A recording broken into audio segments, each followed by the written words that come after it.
दोस्तों इस वक्त की बेहद बड़ी खबर जिसने भाजपा की नींद उड़ा के रख दी है वो ये है कि सत्यपाल मलिक के खुलासे के बाद अब सेना के पूर्व प्रमुख ने बड़ा बयान देते हुए कहा कि पीएम मोदी और एनएसए अजीत डोभाल को पुलवामा हमले की जिम्मेदारी लेनी चाहिए। तो दोस्तों क्या पुलवामा मामले की जिम्मेदारी लेनी चाहिए पीएम मोदी को और क्या इसकी जिम्मेदारी लेते हुए देना चाहिए इस्तीफा? आपको बता दें ये बेहद बड़ी खबर आ रही है जिसमें आपको बता दें कि भारतीय सेना के पूर्व प्रमुख जनरल शंकर राय चौधरी ने कहा कि पुलवामा मामले में सीआरपीएफ जवानों की जो यहां पर शहादत हुई है उसकी प्राथमिक जिम्मेदारी प्रधानमंत्री के नेतृत्व वाली सरकार पर है जिसे राष्ट्रीय सुरक्षा सलाहकार द्वारा सलाह दी जाती है। द टेलीग्राफ से बात करते हुए 18वें थल सेना अध्यक्ष राय चौधरी दावायर के साथ एक साक्षात्कार में जम्मू कश्मीर के पूर्व राज्यपाल सत्यपाल मलिक के खुलासे पर प्रतिक्रिया दे रहे थे और मलिक ने कहा था कि 2019 का जो पुलवामा मामला था इसमें विस्फोटकों से लदी एक कार के सीआरपीएफ के काफिले में घुस जाने के बाद 40 जवान शहीद हो गए थे और सरकार की अक्षमता और लापरवाही का ये परिणाम था। तो दोस्तों क्या आपको भी ऐसा लगता है कि ये विवाद गहराता जा रहा है और अब चुप्पी तोड़ते हुए इसकी जिम्मेदारी सरकार को लेनी चाहिए और इसके लिए जो सजा जिसकी तय हो वो सजा मिलनी चाहिए? आपको क्या कुछ लगता है कमेंट में जरूर बताइए। वीडियो लाइक करना मत भूलेगा।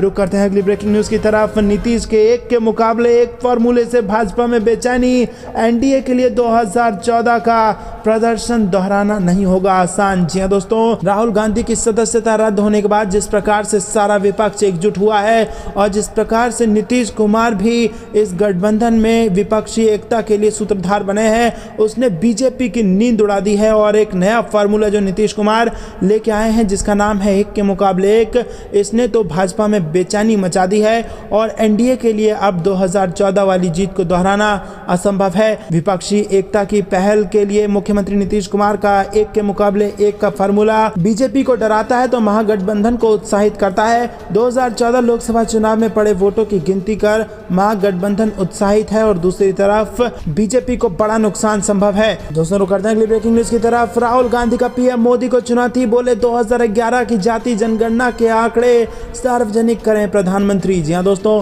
कांग्रेस नेता राहुल गांधी ने रविवार को प्रधानमंत्री नरेंद्र मोदी को 2011 की जाति आधारित जनगणना के आंकड़े सार्वजनिक करने की चुनौती दी है और उन्होंने पीएम से आरक्षण पर 50% की सीमा को हटाने की भी मांग की है।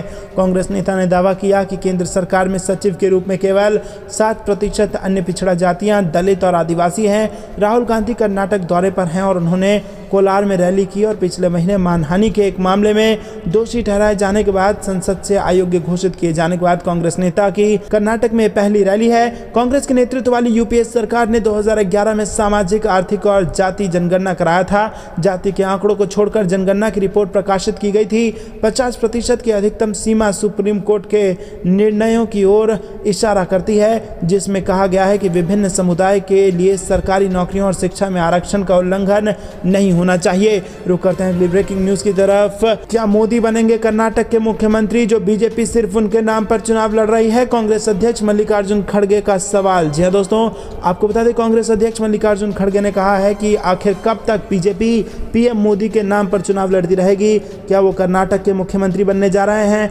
खड़गे ने यह बात डेक्कन हेराल्ड को दिए इंटरव्यू में उस सवाल के जवाब में कही जिसमें पूछा गया था कि बीजेपी का दावा है कि पीएम मोदी लोगों के बीच बहुत लोकप्रिय है। मल्लिकार्जुन खड़गे ने भरोसा जताया कि कांग्रेस कर्नाटक चुनाव स्पष्ट बहुमत से जीतेगी और देश के लोगों को और देश के ऐसे लोगों को राहत मिलेगी जो संविधान का सम्मान करते हैं, लोकतंत्र में विश्वास रखते हैं और धर्मनिरपेक्षता को प्रेम करते हैं। अंग्रेजी अखबार डेक्कन हेराल्ड के लिए दिए इंटरव्यू में खड़गे ने कहा कि कर्नाटक के लोग बीजेपी के भ्रष्टाचार से तंग आ चुके हैं और उसके खिलाफ जबरदस्त सत्ता विरोधी लहर है। और इस सवाल पर कि बीजेपी दावा कर रही है कि कर्नाटक में बीजेपी के पक्ष में माहौल है, प्रधानमंत्री मोदी लोगों के बीच लोकप्रिय हैं, इसके जवाब में खड़गे ने कहा कि आखिर कब तक मोदी के नाम पर चुनाव लड़ते रहोगे? क्या मोदी कर्नाटक के मुख्यमंत्री बनेंगे? क्या अमित शाह कर्नाटक के मुख्यमंत्री बनेंगे?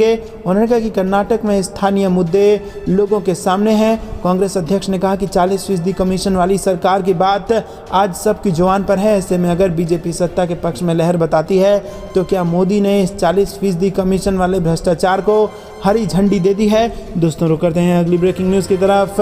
टिकट कटने से एक और बीजेपी विधायक नाराज, दिखाए बागी तेवर, बोले पार्टी ने अन्याय कर दिया। जी हाँ दोस्तों, कर्नाटक में आगामी विधानसभा चुनाव के लिए टिकट नहीं मिलने से नाराज कृष्णराजा निर्वाचन क्षेत्र से भाजपा के विधायक ने पार्टी सांसद प्रताप सिम्हा और चुनाव में पार्टी के उम्मीदवार से मिलने से इनकार कर दिया। दोस्तों आपको बता दें कि यहाँ पर जबरदस्त तरीके से बीजेपी में उथल पुथल मची हुई है, क्योंकि कई बड़े नेताओं को टिकट नहीं मिला, जिसके बाद उन्होंने पार्टी छोड़ दी और पार्टी के खिलाफ जबरदस्त बयान देके आरोप लगाए गए हैं। रुक करते हैं अगली ब्रेकिंग न्यूज़ की तरफ। कर्नाटक मुस्लिम कोटा विवाद में 25 को होगी सुनवाई, सुप्रीम कोर्ट का एडमिशन या नियुक्ति नहीं करने का आदेश। जी हाँ दोस्तों, कर्नाटक की बम्बई सरकार ने राज्य में मुस्लिम ओबीसी का 4% का आरक्षण खत्म कर दिया। इस कोटे को वोक्कालिगा और लिंगायत के बीच 2-2% बांट दिया गया है।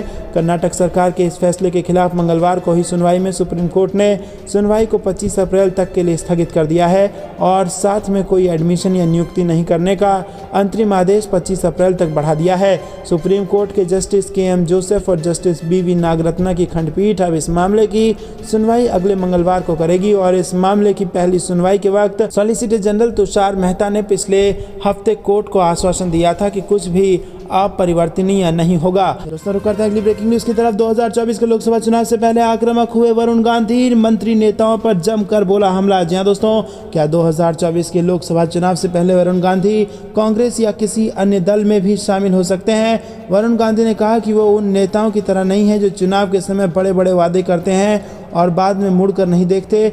मैं हिंदू हूं, लेकिन वोट के लिए टोपी लगाकर दूसरे धर्म स्थल पर जाऊं, ऐसा नहीं। उन्होंने ये भी कहा कि जिस तरीके से एक समाज को डराया जा रहा है वो भी गलत है। दोस्तों रुक करते हैं अगली ब्रेकिंग न्यूज़ की तरफ। भाजपा के साथ जाने की अटकलों को अजीत पवार का जवाब, बोले मैं एनसीपी में ही रहूंगा। जी हाँ दोस्तों, आपको बता दें कि ये बड़ी खबर आ रही है महाराष्ट्र से। भाजपा में जाने की अटकलों को अजीत पवार ने खारिज कर दिया है और अजीत पवार ने कहा है कि वो एनसीपी में हैं और एनसीपी में ही रहेंगे। अजीत पवार ने कहा कि मुद्दों से ध्यान भटकाने के लिए ऐसी खबरें फैलाई जा रही हैं और पार्टी जो भी फैसला करेगी मैं उसके साथ रहूंगा। बता दें कि एनसीपी मुखिया शरद पवार भी अजीत पवार के भाजपा में जाने की अटकलों को खारिज कर चुके हैं। शरद पवार ने कहा कि इन खबरों में कोई सच्चाई नहीं है। अजीत पवार ने कोई बैठक नहीं बुलाई, वो पार्टी के कार्यकर्ता हैं और ये सब उनके दिमाग की उपज है। रुक करते हैं अगली ब्रेकिंग न्यूज़ की तरफ। अगर हम ओबीसी की बात करते हैं, दलितों की बात करते हैं, हिंदुस्तान के लोगों की बात करते हैं, तो सबसे बड़ा सवाल क्या है कि किसकी कितनी आबादी है। हम जानते हैं कि हिंदुस्तान की सरकार में सेक्रेटरीज अगर आप देखें तो दलित, आदिवासी और ओबीसी वर्ग से सिर्फ 7% आते हैं। हिंदुस्तान में ओबीसी कितने हैं, आदिवासी कितने हैं, दलित कितने हैं? तो अगर हम धन बांटने की बात करें, अगर हम सत्ता बांटने की बात करें, तो पहला कदम ये होना चाहिए कि भैया किसकी कितनी आबादी है। और ऐसे ही खबरों से अपडेट रहने के लिए हमारे चैनल को सब्सक्राइब करना ना भूलें।